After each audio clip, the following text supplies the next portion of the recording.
Guys, welcome to our new blog. तो आज है फ्राइडे और आज हम करने वाले हैं पूजा। तो अभी हो रहा है मम्मी की पूजा का टाइम। तो मम्मा यहाँ कथा ले रही हैं और गर्मी लग रही है यहाँ पर।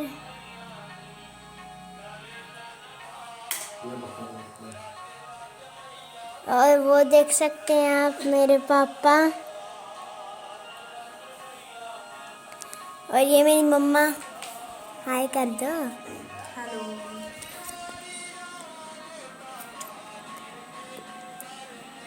हेलो। तो अभी मैं करने जा रही हूँ माता लक्ष्मी की कथा। ठीक है, तो आज मैं आपको भी सुनाऊंगी अपने साथ कथा। इधर आ जाओ माता बेटा, चलो वहीं से बना ले अच्छे से, ये यहाँ बैठ के बना ले।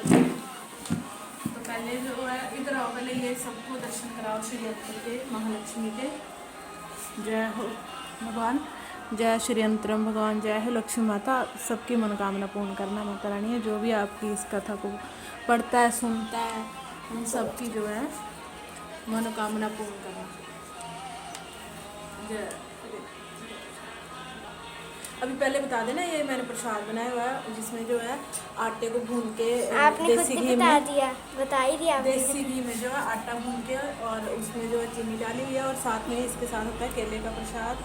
ठीक है, तो आपने बता ही दिया है। और ये मेरी जोत जय हो। तो अभी भगवान की, तो लक्ष्मी माता की। तो अभी मम्मा जो है कथा शुरू करने वाली हैं। आरंभ किया जाए। श्री गज लक्ष्मी माँ, श्री अधि लक्ष्मी, जय श्री विजय लक्ष्मी, जय श्री ऐश्वर्य लक्ष्मी, जय श्री वीर लक्ष्मी, जय श्री धन्य लक्ष्मी, जय श्री संत लक्ष्मी। तो पहले तो मैं इसकी विधि बता देती हूँ कि श्री जब बोलो ना। कथा शुरू करने से पहले श्री यंत्र को सामने रखकर श्री यंत्र को नमस्कार, ऐसा बोलकर श्री यंत्र को नमस्कार करें। बाद में लक्ष्मी जी के पीछे दिए गए 8 स्वरूपों की छवियों को प्रणाम करें।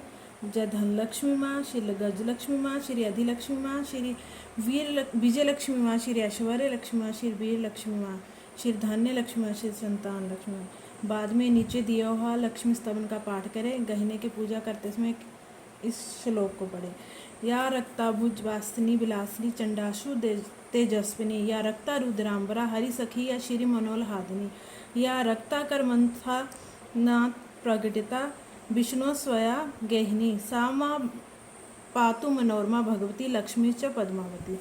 लक्ष्मी स्तवन इसमें इसका जो है मैं अब हिंदी में भावार्थ बताऊंगी। जो लाल कमल के फूल में विराजमान है, जो अतुलनीय कांति वाली है, जो महान तेज वाली है, जो समस्त लाल वर्ण है, जिसने लाल वस्त्र पहने हैं, जो भगवान विष्णु की पत्नी है, जो माँ लक्ष्मी सबके मन को आनंद देती है, जो समुद्रा मंथन के समय सागर से प्रकट हुई थी, जो विष्णु भगवान को प्रिय है, जो कमल में विराजित है, वह जो अतिशय पूजनीय है। हे लक्ष्मी माँ, आप मेरी रक्षा करें।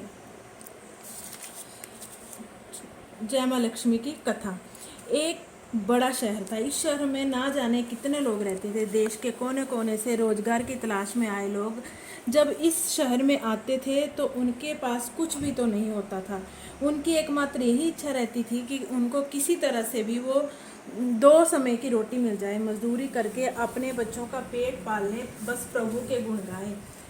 वैसे तो देखा जाए तो मानव की इच्छाओं की कोई सीमा नहीं होती। शुरू में वे यही सोचता है कि उसे 2 समय की रोटी मिल जाए, प्रभु की यही सबसे बड़ी कृपा होती। इसी के लिए वो मंदिरों में जाते हैं, तीर्थ यात्रा करते हैं तथा कथा सुनते हैं।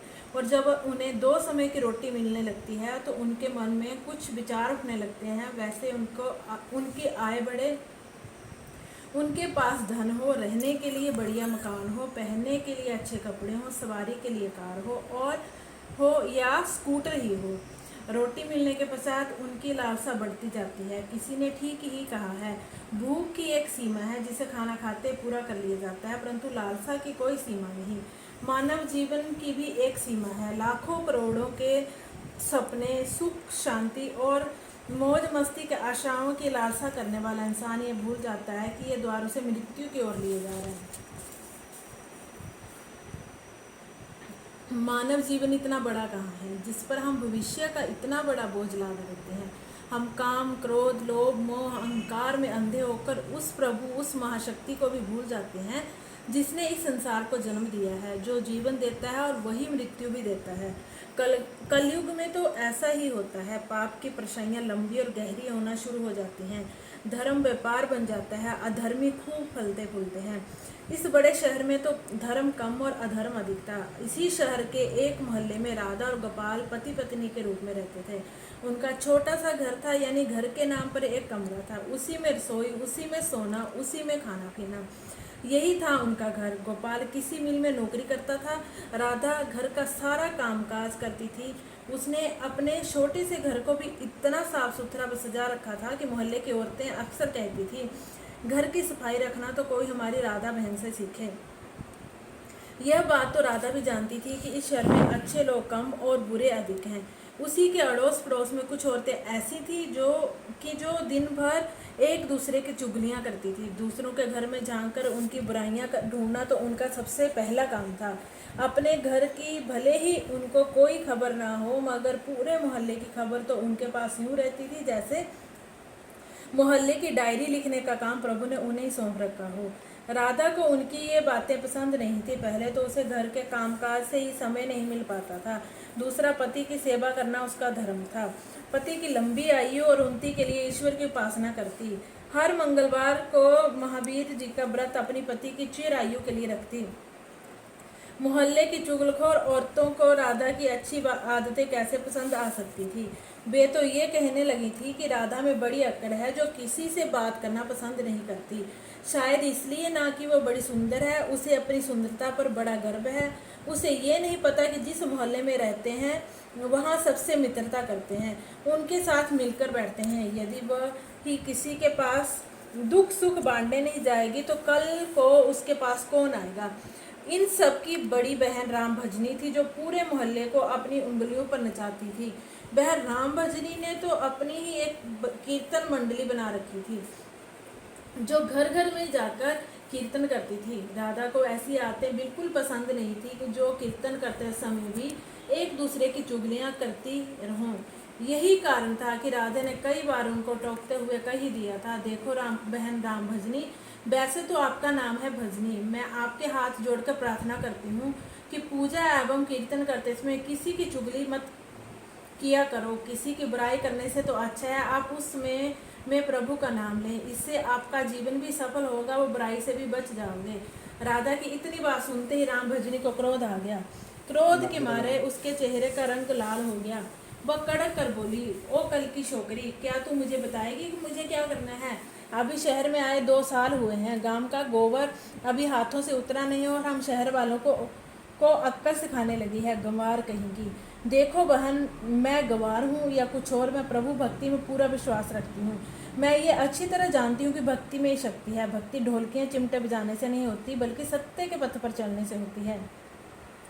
ईश्वर का यही सिद्धांत है, यही शिक्षा है कि किसी का बुरा मत करो। मैं तो हर जीवात्मा में रहता हूँ, तुम मेरी तलाश में क्यों भटक रहे हो? यदि तुम सत्य और विश्वास का सहारा लेकर अपनी आत्मा में मुझे तलाश करोगे तो मैं तुम्हें अवश्य मिलूंगा। इस बात को सुनकर वह राम भजनी और उसकी साथी सब मिलकर राधा का मजाक उड़ाने लगी थी। राधा जानती थी ये लोग पाप करने वाले हैं, इनकी पूजा तो केवल ढोंग है, दिखावा है, इनके मन काले हैं, खोटे हैं, इनसे अधिक बोलने का कोई लाभ नहीं। इनकी कीर्तन मंडली खूब धन कमा लेती है, ईश्वर के नाम पर व्यापार, दुर्गा के नाम पर लूट। छी छी छी, घिन होने लगती थी राधा को इन सब से। उसने अपने घर में पूजा पाठ करना शुरू कर दिया, इन लोगों से दूर रहने लगी। उधर गोपाल बुरी संगत में पड़कर शराब पीने लगा, जुआ खेलने लगा। गांव से आया सीधा साधा गोपाल शहर के साथियों में ऐसा फंसा कि उसे बुरी आदतें लग गई। शुरू में उसने अपने आप को बहुत बचाने का प्रयास किया, लेकिन जब चारों ओर ही आग लगी हो, वह कब तक बच सकता था। एक मजदूर का वेतन ही कितना होता है? सारा महीना मेहनत करने पर जो कुछ उन्हें मिलता था उससे घर की 2 समय की रोटियां ही चल सकती थी। मकान का किराया, दुनियादारी, कपड़े लत्ते, ये सब कुछ उस वेतन से ही तो चलता था, लेकिन जब इस वेतन से शराब पी जाए, चरस गांजा पिया जाए, जुआ खेला जाए तो घर कैसे चलेगा। राधा बेचारी बहुत दुखी होगी, अंदर ही अंदर घुलने लगी। पति को मना करती तो उल्टी उसे मार पड़ती, गालियां सुनने को मिलती। घर में आकर वह इतना हो हल्ला करता कि लोगों को उनका मजाक उड़ाने का मौका मिलता। वह अंदर ही अंदर टूटने लगी, हर समय उदास रहने लगी। अपने मन की आग को शांत करने के लिए आंसू बहाती रहती। इस प्रदेश में उसका कौन था जो उसे सहारा देता। वो तो अकेली पड़ गई थी। आज आकर उसे प्रभु का ही आसरा था। माँ दुर्गा ही उसे सहारा देगी। माँ लक्ष्मी तो इस घर से रूठ चुकी थी।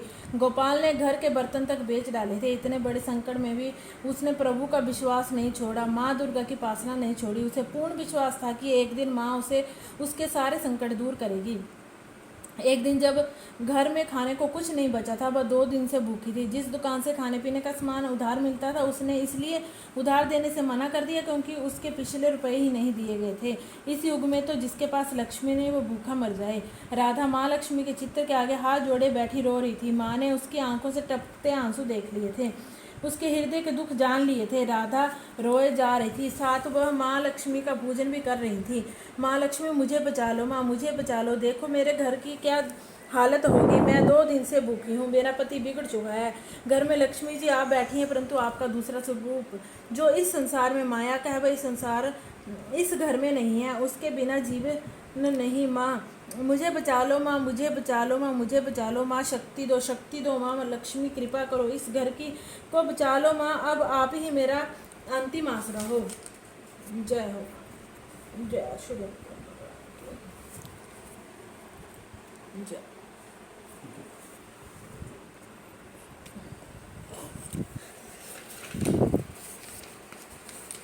तू फिर स्टार्टिंग में पढ़नी। अच्छा तुमने मुझे ना बचाया तो मैं तुम्हारे चरणों में ही जान दे दूंगी। अब तो मेरा ये अंतिम निर्णय है। ये कहती हुई राधा माँ लक्ष्मी के चित्र के आगे गिर गई। उसी समय घंटियां बजने लगी, शंख की आवाज़ आने लगी। राधा के उदास चेहरे पर अपने आप खुशी की लहर दौड़ गई। तभी उसके कानों में आवाज़ आई, बेटी राधा तुम्हारी आराधना सफल हो गई है। तुमने इतने बड़े संकट में भी मुझ पर से विश्वास नहीं छोड़ा, अपनी श्रद्धा में कमी नहीं आने दी, इसलिए मैं तुम पर बहुत प्रसन्न हूँ। राधा, एक तो तू पतिव्रता धर्म में पूरी उतरी है, अपने पति की सेवा में कोई कमी नहीं रखी। दूसरा, तूने मुझ पर से विश्वास नहीं छोड़ा। ये सब तेरी अग्नि परीक्षा ही थी जिसमें तू पूरी उतरी है। हे जगत माता, मैंने आपसे आज तक कुछ नहीं मांगा, परंतु आज मैं मजबूर हो गई हूँ माँ। आज पहली बार अपने इस घर की खुशियाँ मांग रही हूँ माँ। मुझे धनवान बनने की कोई लालसा नहीं, मुझे तो जीने के लिए धन की जरूरत है जिससे हम खाना खा सकें। मेरे बिगड़े हुए पति को सुधार दो माँ। जाओ बेटी, अपने को संभालो, मैं तुम्हारी मनोकामना पूरी करने के द्वार खोल रही हूँ। उठो, अपने घर के द्वार खोलो। राधा के अंदर न जाने कहाँ से अनजानी शक्ति आ गई थी। वह माँ लक्ष्मी के चरणों से उठकर अपने घर के द्वार की ओर गई तो सामने ही एक तिलकधारी ब्राह्मण को खड़े पाया। बेटी राधा, जय माँ लक्ष्मी जी बोलो, जय माँ लक्ष्मी। राधा ने पूरी शक्ति से कहा, देखो बेटी, मैं माँ लक्ष्मी जी के मंदिर का पुजारी हूँ। माँ के आशीर्वाद से ये 2 बोरी आटा और साथ में दालें और घी, ये सब खाने की सामग्री घर पहुँचाने के आदेश हुए हैं।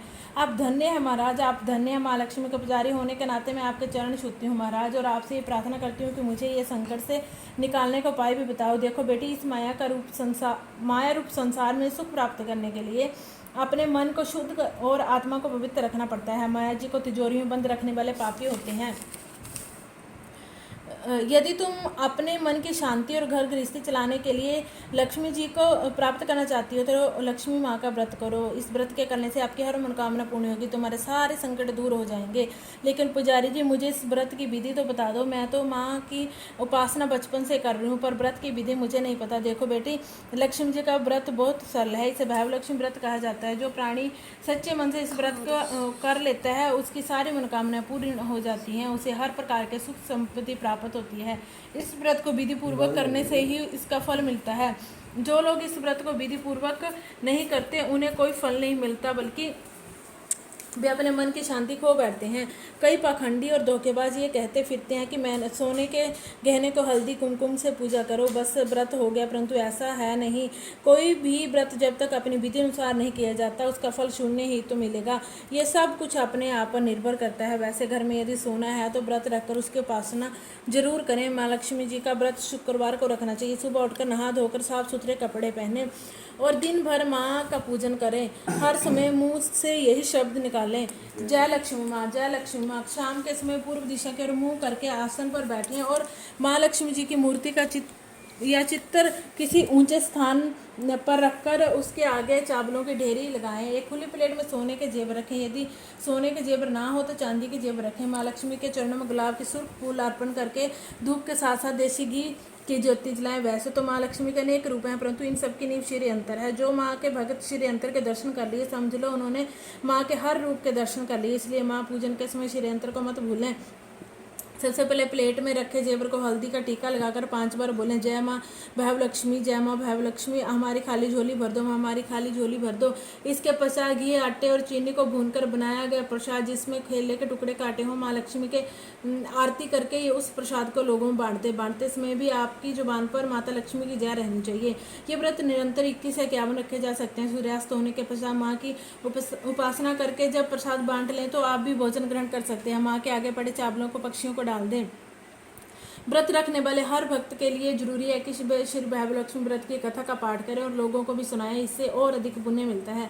ये सारे व्रत जब विधि पूर्वक हो जाएं तो इसके फलस्वरूप प्राणी को की हर इच्छा पूरी हो जाती है। माँ लक्ष्मी स्वयं उनका कल्याण करती हैं, उनके घर में सुख ही सुख मिलते हैं। धन तो आता ही है, पर जिसके घर में संतान हो उसके लिए ये व्रत वरदान से कम नहीं। जब व्रत संपूर्ण हो रहे हों, अर्थात 21वां या 51वां व्रत जब रखें तो उस दिन 7 छोटी बच्चियों को घर पर बुलाकर उन्हें उनका मनपसंद भोजन खिलाएं। फिर कन्या को चांदी का अथवा गिल्ट की एक सिक्का दक्षिणा में दें। उसी दिन माँ लक्ष्मी की श्री भैव लक्ष्मी व्रत कथा की 101 या 51 प्रतियां माँ भक्तों को अपने हाथों से बांटें। यदि इतनी प्रतियों की शक्ति ना हो तो 11 तो अवश्य बांटनी चाहिए। माँ की प्रतिमा के आगे बैठकर दोनों हाथ जोड़कर उनसे प्रार्थना करते हुए कहें, हे माँ लक्ष्मी, आपकी और प्रभु की कृपा से मैंने अपने व्रत विधि पूर्वक पूरे कर लिए हैं, इसलिए हे माँ आप हमारी इच्छा पूरी करो, हमारी मनोकामना पूरी कर दो। माँ हमें सदा सुखी रखना, हमारे परिवार को सुख देना। माँ बस बेटी ये हर प्राणी के लिए कल्याण मार्ग है। तुम भी श्री भैव लक्ष्मी व्रत करो, तुम्हारा पति भी ठीक हो जाएगा और तुम्हें भी धन मिलेगा, तुम सदा कष्ट मुक्त रहोगी। ये कहते हुए पुजारी जी तो चले गए। राधा ने आटे की बोरियां पड़ोसिनी की सहायता से अंदर रखवा दी। दालों को भी अंदर रखा। माँ लक्ष्मी की उपासना तो कर ही रही थी, परंतु विधि अनुसार नहीं कर पाती थी। आज माँ लक्ष्मी ने उनकी हालत देखकर जो उसकी सहायता की है उसे वो कैसे भूल सकेगी। सहसा से याद आया, कल ही शुक्रवार है, मैं कल से ही माँ लक्ष्मी माँ के 21 व्रत आरंभ करूँगी।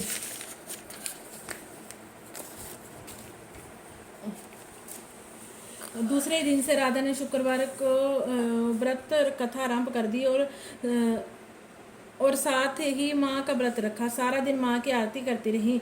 फिर उसने रात्रि के समय श्री भैव लक्ष्मी व्रत कथा का पाठ करके घर आए पति के चरण छूकर उसे प्रसाद खिलाया और उसके पति ने उसे प्यार से सीने से लगाकर कहा, मेरी राधा तुम तो सचमुच देवी लग रही हो। मैं ही पापी था जो आज तक देवता न बनकर राक्षस बना रहा, लेकिन आज मेरी आंखें खुल गई। अब मुझे अपनी भूल का एहसास हो रहा है और मैं लक्ष्मी के चरणों में बैठकर प्रतिज्ञा करता हूँ कि मैं कभी भी शराब नहीं पीऊंगा, ना कभी जुआ खेलूंगा, ना ही गंदे और बुरे लोगों की संगत में बैठूंगा। मैं तुम्हें कभी दुख नहीं दूंगा। मेरे देवता, मेरे प्राणनाथ, माँ लक्ष्मी कृपा से आप सुधर गए तो मुझे संसार के खजाने मिल गए। आज मैं कितनी खुश हूँ। माँ ने मेरा उजड़ा घर बसा दिया, मेरा सुहाग मुझे मिल गया। अब मैं 21 व्रत पूर्ण करके श्री भैव लक्ष्मी व्रत कथा के 51 प्रतियां लक्ष्मी भक्तों को बांटूंगी ताकि उनका भी मेरी ही भांति कल्याण हो जाए। गोपाल ने अपनी पत्नी का हाथ पकड़कर उसे चूमते हुए कहा, देखो राधा, जिस माँ लक्ष्मी ने मुझे पाप के संसार से निकाल दिया है, मैं भी उनके 21 व्रत रखूंगा, सदा घर में उनकी पूजा करता रहूंगा। राधा ने अपने पति के चरणों में अपना सिर रखते हुए कहा, मेरे देवता, आज मैं बहुत प्रसन्न हूँ, बहुत ही प्रसन्न। माँ लक्ष्मी कृपा से मुझे आज नया जीवन मिला। श्री लक्ष्मी जी की आरती। जय लक्ष्मी माता मैया, जय लक्ष्मी माता, तुमको निश दिन सेवत हर विष्णु विधाता। ओम जय लक्ष्मी माता। ब्रह्माणी रुद्राणी कमला, तू ही जगमाता मैया, तू ही जगमाता। सूर्य चंद्रमा द्यावत नारद ऋषिकाता। ओम जय लक्ष्मी माता। दुर्गा रूप निरंजन सुख संपत्ति दाता मैया, सुख संपत्ति दाता। जो कोई तुमको ध्यावत रिद्धि सिद्धि पाता। ओम जय लक्ष्मी माता, तू ही है पाताल बसंती, तू ही शुभदाता मैया, तू ही शुभदाता। कर्म प्रभाव प्रकाशक जगनिधि के त्राता। ओम जय लक्ष्मी माता, जिस गर्धारो वासा ताहि में गुणाता मैया, ताहि में गुणाता। कर सके कोई कर ले मन नहीं घबराता। ओम जय लक्ष्मी माता, तुम बिन यज्ञ न होवे, वस्त्र न कोई पाता मैया, वस्त्र न कोई पाता। खान पान का वैभव तुम बिन नहीं आता। ओम जय लक्ष्मी माता, शुभ गुण सुंदर मुक्ता, क्षीर निधि जाता मैया, क्षीर निधि जाता। रत्न चतुर्दिश तो को कोई नहीं पाता। ओम जय लक्ष्मी माता, श्री लक्ष्मी जी की आरती जो कोई गाता मैया, जो कोई गाता। उर उमंगति उपजे पाप उतर जाता। ओम जय लक्ष्मी माता, स्थिर चर जग तर जाए, शुभ कर्म कर लाता मैया, शुभ कर्म कर लाता। राम प्रताप मैया की शुभ दृष्टि चाहता। ओम जय लक्ष्मी माता। अगर आपको मेरा वीडियो पसंद आया तो उसे लाइक कीजिए, शेयर कीजिए, सब्सक्राइब कीजिए और बेल आइकन दबाना मत भूलिएगा। इससे आपको हमारी सारी वीडियो की नोटिफिकेशन आएगी। और ये थी हमारी माता की कथा, और इसको ज़रूर सुनिए। माता रानी आपकी सारी प्रार्थना पूरी कर देंगी।